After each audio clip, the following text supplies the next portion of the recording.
તો સમાચારમાં આગળ વાત કરીએ વડોદરાની તો વડોદરામાં પતંગ બજારમાં જોવા મળી ભારે ભીડ જ્યાં છેલ્લી ઘડીએ પતંગ બજારમાં ધૂમ ખરીદી કરવામાં આવી હતી ત્યારે ગેન્ડી ગેટ રોડ પતંગ બજારમાં લોકોની ભારે ભીડ જોવા મળી હતી જ્યાં પતંગ સહિત વિવિધ વસ્તુઓ ખરીદતા લોકો નજરે પડ્યા હતા ત્યારે બાળકો સહિત મોટી સંખ્યામાં લોકો ખરીદી માટે ઉમટી પડ્યા હતા.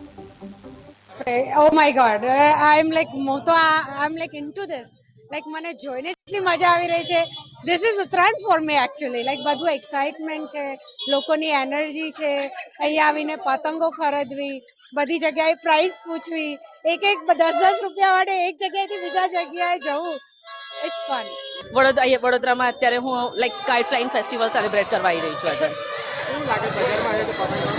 આફ્ટર લોંગ યર્સ બહુ જ મજા આવી રહી છે. એવું થાય છે કે લાઈક મોડા સુધી અહીંયા શોપિંગ કરીએ. મજા આવી રહી છે આજે. પતંગના બજારમાં ગ્રાહકી સારી છે, પબ્લિક સારી છે. પતંગ બજારમાં ઓછી છે આ વખત. દર વખત કરતાં ભાવમાં વખત 10% વધારો છે.